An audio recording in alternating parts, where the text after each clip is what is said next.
Dacia Duster'la birlikteyiz. Duster, küçük sınıf hatchback otomobil fiyatına kompakt crossover alınabileceğinin canlı kanıtı olarak yanımda duruyor. Bakalım Duster, böyle düşünenleri memnun edebilecek özelliklere sahip mi? Gelin hep beraber inceleyelim. Görünüm olarak sınıfındaki rakiplerin kesinlikle gerisinde kalmayan Duster, kaslı yapısı sayesinde bir hayli ihtişamlı görünmeyi başarıyor. Makyajdan sonra yeni panjura ve farlara kavuşan Duster'ın önden bakıldığında modernleşmiş olduğunu söyleyebilirim. Profilden bakıldığında çıkık çamurluklar ve tavan rayları Duster'ın crossover kimliğini pekiştiriyor. Arkasındaysa elden geçirilmiş stop lambaları haricinde herhangi bir farklılık yok. Duster'ın direksiyonu başındayım. Duster'ın iç mekanı da dışı gibi makyajdan nasibini almış.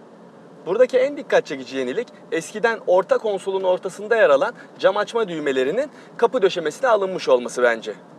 Her donanım seviyesinde ekstra ücret ödeyerek alabileceğiniz bu dokunmatik ekran iç mekandaki kalite algısını yükseltmeye çalışmış. Tabii kalite algısının sadece bu ekranla artması mümkün değil ne yazık ki. Çünkü diğer tüm Dacia modellerinde olduğu gibi Duster'ın iç mekanında da kullanılan bu hem çok sert hem de ucuz plastik nedeniyle burada kaliteden bahsetmek söz konusu değil. Kullanışlılık açısından derseniz hem vitesin önünde küçük bir alan hem de makyajdan sonra bu orta konsolun üst bölümüne yerleştirilen iki tane açık göz sayesinde yeterli alan sunulmuş. Direksiyonun derinlik ayarının olmaması ideal sürüş pozisyonunu ayarlamanızda zorlanmanıza neden oluyor. Ama sonuçta küçük sınıf fiyatına kompakt bir crossover alıyorsanız bu göz ardı edebileceğiniz bir özellik bence. Yaşam alanı konusunda Duster beklentileri eksiksiz bir şekilde karşılıyor. Arka sırada oldukça iyi diz ve baş mesafesi sunuyor. Burada 3 yetişkin bile oturabilir. Her ne kadar bagaj kapağı nostaljik bir şekilde açılıyor olsa da 408 litrelik yükleme hacmi bu sınıfın beklentilerine cevap veriyor. Gelelim Duster'ın motorine ve sürüş özelliklerinde. Renault çatısı altında üretilen diğer tüm Dacia modelleri gibi Duster'da da Renault'dan tanıdığımız motorlar görev yapıyor haliyle. Kullandığım araçta 110 beygir güç ve 240 Nm tork üreten 1.5 litrelik dizel motor görev yapıyor. Bildiğiniz gibi hiçbir Dacia modelinde otomatik şanzıman seçeneği sunulmuyor.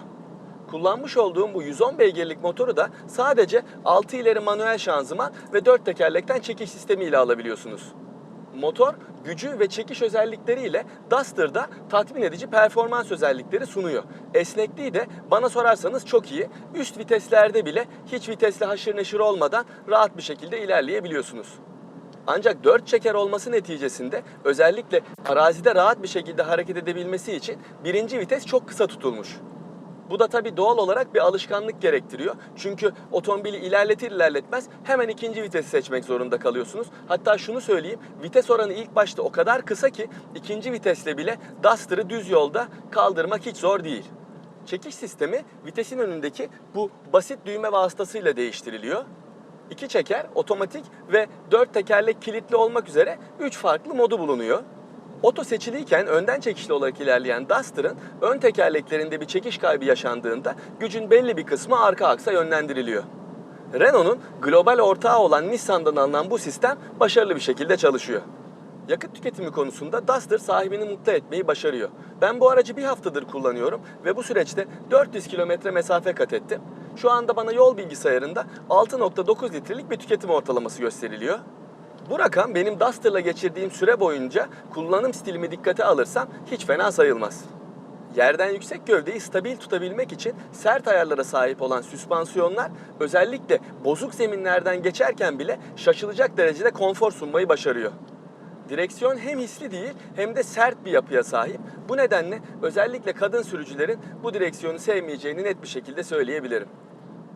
Dacia Duster sadece uygun fiyatıyla değil, tutumlu dizel motoru ve arazideki kabiliyetiyle de fark yaratmayı başarıyor.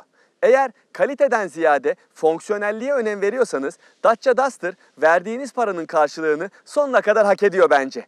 Görüşmek üzere.